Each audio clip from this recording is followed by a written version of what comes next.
Today, we're going to review what the king of YouTube does for his workout program. How's it going, bros? My name is Pewdiepie! Oh my god, Pewdiepie Rick! Alright guys, so today we're going to break down some of the best tips given to us by Pewdiepie on how to get swole, how to get jacked, how to get shredded. I wanted to see if this advice actually holds up. If this is something that we can actually use in our day-to-day, especially if you're just trying to get into working out.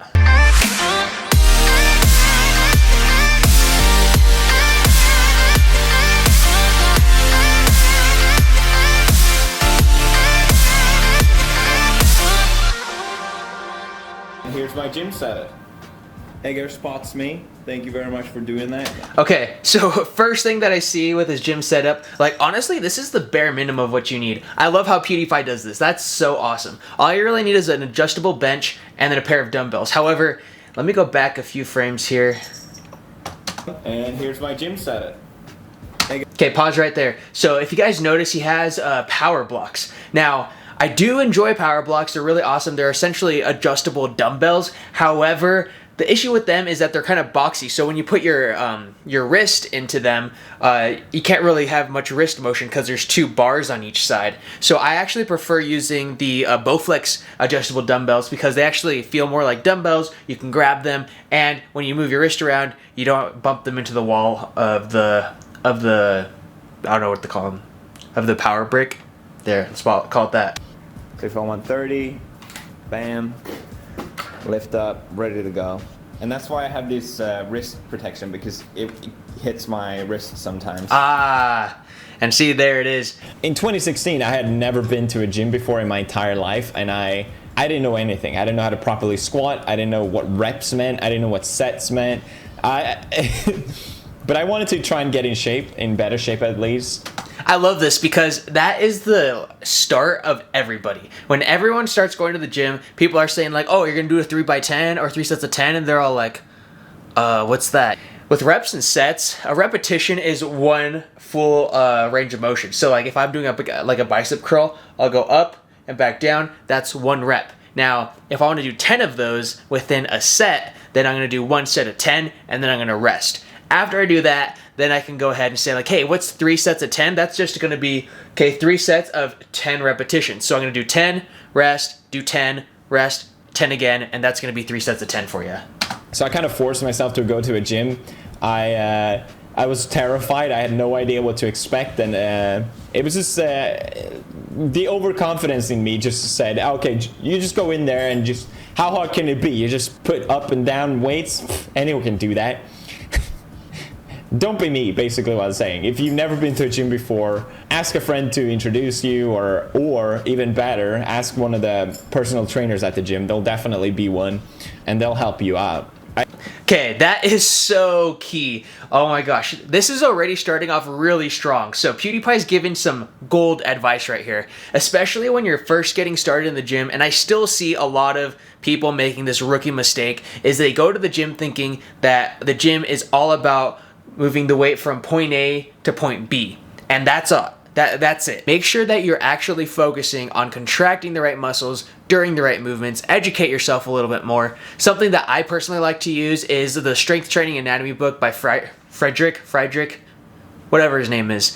But you can go ahead and pick that up. I'm going to go ahead and put a link in the description down below so you can get that. Trust me, it's not that hard, and you get a better idea of what muscles you're actually supposed to be using during a certain exercise. In retrospect, I don't think that was the most important thing to do. The most important thing is to really do it until you fail.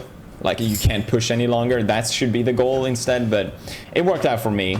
Okay, so this is one part where I am going to disagree a little bit with PewDiePie. If you guys follow Jeff Nippert, he's another huge YouTuber that talks about bodybuilding science. He suggests that when you're working out, and on every single set that you do, when you work out to like 80%, maybe you're leaving 1 or 2 reps left in the tank, you're actually going to be able to do a lot more volume, which is overall working out, versus pushing yourself to failure every single set, because you're going to burn out a lot quicker and you're not going to be able to tear down your muscles as easily, which means in the long run, you're going to make a lot less gains going to failure in every set rather than just going to 80% on every set. So my workout routine, finally we got to it. I'm sorry for so much talking. So Mondays, awesome. Let's see what it is. I do push exercises. I do chest, heavily on chest. Everyone keeps making fun of my chest in the photo, but it looks better in person. Trust me, it's massive. I'm sure it does, PewDiePie. I got huge titties, and then I finish off with shoulders. Oh my gosh. I don't remember it in my head, but it's something like that. That's solid. And then Tuesdays I do leg, awesome, squats, deadlifts, yada yada, lunges, and then Wednesday I do pull exercises. Then Thursday I do leg again, and then Friday I finish with a mix of push and pull. But the next thing, which is very important, and people always say that it's important, but then they just ignore it anyway. But it is equally important, because when you're lifting weight, you're only burning so many calories, no matter how heavy of an exercise. You don't really lose weight lifting weights, ironically. You have to change your diet if you want to lose body fat. Yo, that is a huge truth bomb right there. So many people have the idea that, hey, if I go to the gym, I'm just going to burn off all this body fat. However, that's not exactly true. I even argue that 90% of transformation from going from overweight to super shredded is focused on nutrition. You do have to focus on that 10%, which is going to the gym, working out as intense as you possibly can. But if you just go to the gym, you're actually just not going to get a six-pack. You have to follow the nutrition to a dime. That's going to be absolute key. I looked up how much protein I needed. You can do this as well. I'll link a website down below. So you can put in your weight, you can put in your height, and then you can put in how much you work out, and then it tells you, okay, well, this is roughly what your daily protein intake should be. And mine was just way off. So I started just stuffing myself with a bunch of protein snacks, protein bars, nuts that have a lot of protein. It's not as great, but if you want something savory, it's good. This was life-changing for me, because I used to struggle a lot with anger. I talked about actually my stoicism video about anger. And I had made the habit of being very angry often. Very confrontational. I can't see PewDiePie as an angry guy. At first, I liked that part of myself, because I thought, oh, this is another sort of image of a man. Kind of like whiskey is seen as manly. It's society looks at anger a lot of ways as something manly as well. And I think recognizing these things as just that, and I started meditating on it a lot, and I was able to control my anger much, much better. Stoicism really helped with that as well, but I would still, feel it. I would still feel that anger, even though I didn't act on it the same way I used to. I would feel happy and I would feel virtuous by the fact that I wasn't acting on my anger anymore, but I wasn't my happy self that I would normally used to be, as much as I would like to, at least. But protein makes you so much fuller, and it doesn't make at least for me, my blood sugar spike as much. So that problem for me, which was a big problem, just completely disappeared just by me trying to eat more protein. Yo, this is the number one issue that I come across with all of my clients is when they come to me, they say, whoa, how come you programmed me like 150, 200 grams of protein?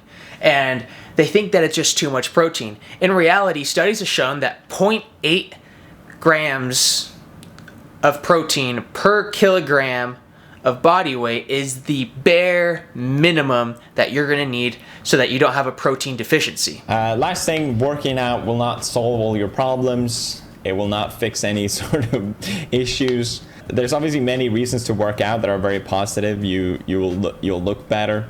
You'll feel more confident. You'll be more healthy. But these are obviously degenerate reasons to work out. You exercise. You lift weights for Mishima, okay? You lift weights for Homer. You lift weights to escape abstract concepts like time and death. That's the only acceptable reason. And just lastly, honestly, there's so many reasons that people can work out. But what I always tell people is that working out doesn't bring you to a certain life that you're just randomly gonna have. Like, a lot of guys will work out because they want beautiful girls around them, they want to be successful in life, and it just won't give you that. You're still going to be the same person before and after. But I do believe that you are going to be a lot more confident, you're going to have a lot more health benefits. It helps a ton with mental health, and honestly, you're going to feel better about yourself because you're going to be working out every single day, challenging your body. So, or you have to have this mindset to be happy. This is just something that worked for me, and I'm very happy about it. And it's been really motivational as well to see so many support around it. I think that's great, and I really appreciate it. I really feel like gym bros are the most supported people out there. I want to hear you scream! So yeah, this is my progress so far. Maybe in a year I'll make another video when more in-depth on my workout once I actually know how to do it properly. I don't want to spread misinformation and stuff like that, but I feel confident in what I said today at least. So yeah, thanks for watching. Brofist. I love that. Brofist. So now that the video's over, let's go ahead and review how PewDiePie did. Is this actual good advice? Is this something that anyone can follow? And honestly, I'd say yeah, definitely. I think this is pretty sound advice. This is probably some of the most unbiased, like confident advice that I could give anybody who's just starting out at the gym. Of course, there's a ton of other things that you can be doing. There's a ton of other avenues that you can go down when you're talking about fitness. But I think this is probably some of the best advice that's out there. It's solid. It's good. It puts you in the right mindset to move forward with fitness, and that's what I really appreciate about this. Definitely go subscribe to PewDiePie. We want to make sure that he stays at the top. He has like, what, 105 million subscribers. Holy cow, this video got 8.6 million views. It was put out like a month ago. You know, this is some solid tips. I'm excited for him to post another one. So PewDiePie, if by some random chance of luck you see this video, post another workout review and let us know how you're doing. We want to see your progress. We want to see you succeed. But with that said, guys, thank you so much for watching, hanging out with me today. You already know, smash that thumbs up button, comment down below, subscribe. If you got all the way to the end, hit that notification bell. And like always, guys, we'll catch you guys next time. Deuces. We are kings of the world, and tonight is our playground.